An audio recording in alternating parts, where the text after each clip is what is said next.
The wise said, একজন জ্ঞানী বলেছিল যে তোমরা আমাকে শিক্ষিত একটি মা দাও, আমি তোমাদেরকে শিক্ষিত জাতি উপহার দিব।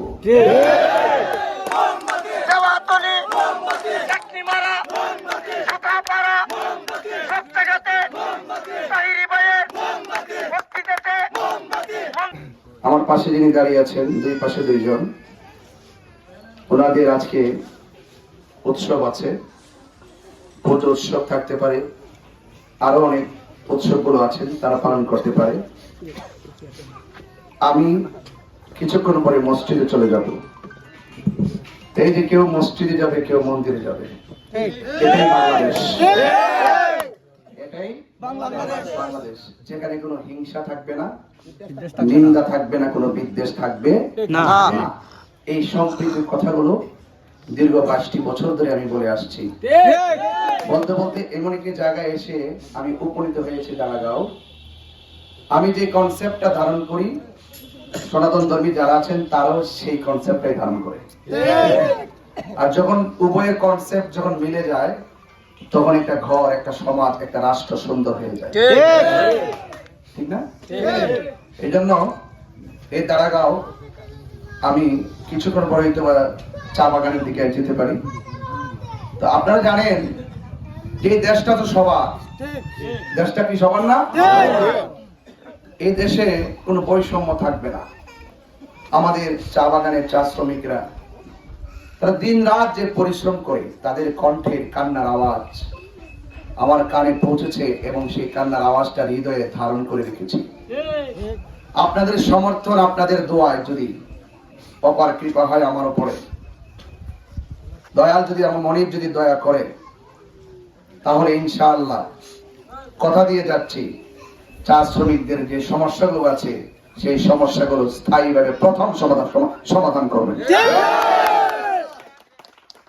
আমরা দেখি এখানে অনেক দল থাকতে পারেন, এটা আপনার অধিকার, কিন্তু একটা কথা বলি, আমরা অনেক সময় দেখি চা শ্রমিকদের কাছে প্রার্থীরা আসে, আইসা যেভাবে আশ্বাসগুলো দেয়, সেই আশ্বাস দেওয়া মানুষগুলোর কাছে চা শ্রমিকরা বারবার বিশ্বাস হারাইছে,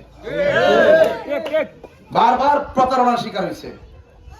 আমি যেহেতু একটা মূল্যবোধ ধারণ করি, আমি কথা দিয়ে যাচ্ছি, আমি সর্বপ্রথম যে কাজগুলো করবো, এই কাজের মধ্যে অন্যতম হলো চা শ্রমিকদের মুখে হাসি ফোটানো।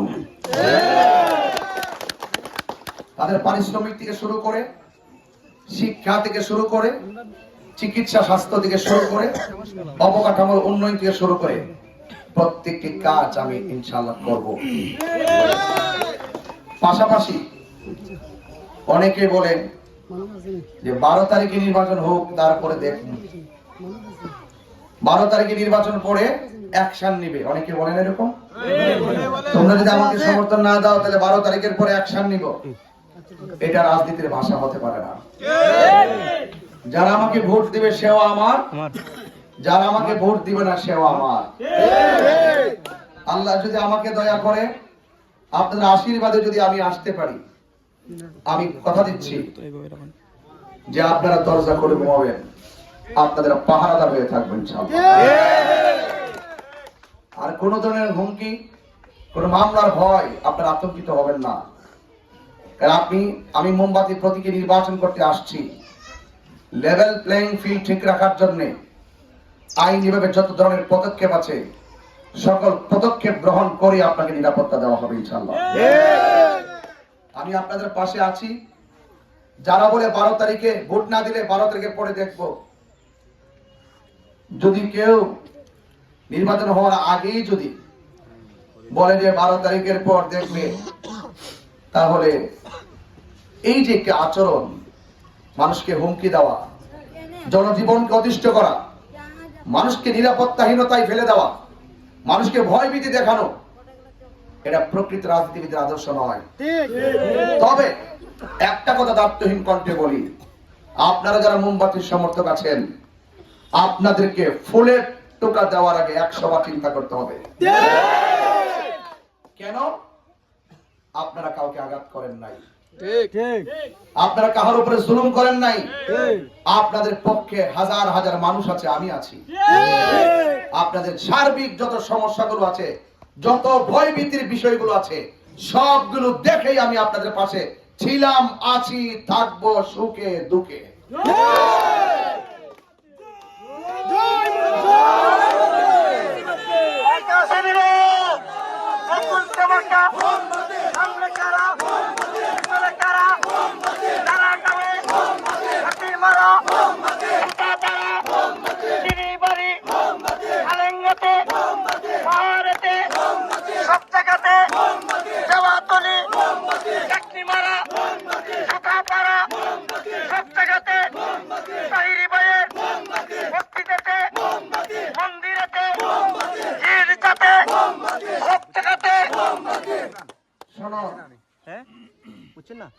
আমার স্নেহাস্পদ আমাকে এখানে উল্লেখ করেছেন যে আপনাদের যে সমস্যাগুলো আছে, এই সমস্যাগুলো আপনারা লিখিতভাবে আমার হাতে দিবেন, এবং আমি কথা দিয়ে যাচ্ছি আপনাদের যে চাহিদা এবং সমস্যাগুলো আছে, এই সমস্যাগুলো আমি সর্বপ্রথম দায়িত্বহীনভাবে সমাধান করব।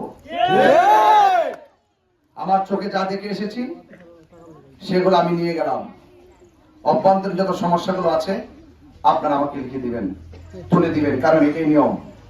কারণ আপনার সমস্যা আপনাকে তুলে ধরতে হবে, ঠিক না? ঠিক না?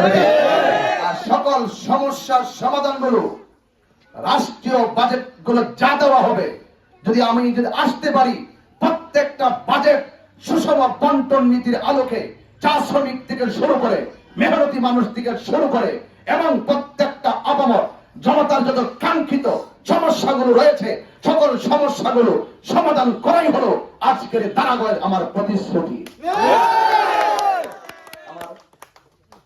দিদিদেরকে বলবো, মাদেরকে বলবো, মাসিদেরকে বলবো, আপনাদেরকে বলবো, আপনারা মোমবাতি মার্কায় ভোট দিবেন। আপনাদের আত্মসম্মান, আপনার মর্যাদা, আপনার মূল্যবোধ, আপনার স্বাধীনভাবে চলাফেরা, আপনিও দায়িত্বহীন ভাবে বলতেন আমি বাংলাদেশের নাগরিক, আমার অধিকার আছে, আরেকজনের যেমন করে অধিকার আছে আমার অধিকার আছে, সেই অধিকারের কথাগুলো যেন আপনারা বলতে পারেন। আমি আপনাদের পাশে আছি মা। আপনারা আপনাদের মহামূল্যবান ভোট মোমবাতি প্রতীকে দিবেন, সে আশাবাদ ব্যক্ত করছি। এবং মা বোনদেরকে আমি অনুরোধ করে বলবো, আপনারা অত্যন্ত সম্মানী জাত, আমি মা বোনদেরকে খুব সম্মান করি। দা ওয়াইজ সেড, একজন জ্ঞানী বলেছিল যে তোমরা আমাকে শিক্ষিত একটি মা দাও, আমি তোমাদেরকে শিক্ষিত জাতি উপহার দিব। এই দেশের মায়েরা ভালো থাকলে সমাজ ভালো থাকে। এই দেশের মা বোন যখন ইজ্জত, সম্মান এবং মূল্যবোধ পাবে, সেই মা বোনগুলো তাদের সন্তানগুলোকে মানুষ বানাতে পারবে। মায়ের মর্যাদা সবার আগে। আমাদের নবীজি বলেছেন, মায়ের কথা বলেছেন 3 বার। কয়বার বলেছেন? 3 বার বলেছেন। এই জন্য মায়ের মর্যাদা অনেক উপরে। আমি মা বোনদেরকে অনেক মর্যাদার দৃষ্টিতে দেখি এবং সব সময় মাথার উপরে রাখি। মা বোনদেরকে বলবো, মা আপনারা আশীর্বাদ রাখবেন এবং আপনাদের যত সমস্যাগুলো আছে এই সমস্যাগুলো আমি ইনশাআল্লাহ দেখব। সব সমস্যাগুলো আমি সুচারুরূপে একদম মনের অন্তরের গভীর থেকে আমি সবগুলো পালন করার চেষ্টা করব। আমি চেষ্টা করব, যারা বলে আমাকে যে উনি পাশ করে কি করবে, আমি আবারও বলি যে আমি পাশ করে এমন কিছু করে দিয়ে যেতে চাই যারা চা শ্রমিক থেকে শুরু করে মেহনতি মানুষ থেকে শুরু করে সকল মাতব্বর চুনারঘাটের মানুষ যেন বলতে পারে আমরা হুজুরকে মনে করেছিলাম কি করবে কি না, কিন্তু তিনি ক্ষমতায় এসে ভোটে নির্বাচিত হয়ে ক্ষমতায় এসে এমন কাজ করে গিয়েছেন আমাদের স্থানীয়রা 55 বছরে এত কাজ করতে পারে না। তাহিরি ভাই এগিয়ে চলো, আমরা আছি তোমার সাথে। তাহিরি ভাইয়ের বই নয়, রাজপথ ছাড়ি নয়। তাহিরি ভাই এগিয়ে চলো, আমরা আছি তোমার সাথে। বাগানবাসী আপনার সাথে। আমি সবার সুস্বাস্থ্য কামনা করে আজকে এখান থেকে বিদায় নিচ্ছি। সবাই ভালো থাকবেন। সালাম এবং আদাব জানিয়ে বিদায় নিচ্ছি। আমার কথায় কি কষ্ট পেয়ে থাকলে ক্ষমা সুন্দর দৃষ্টি দেখবেন।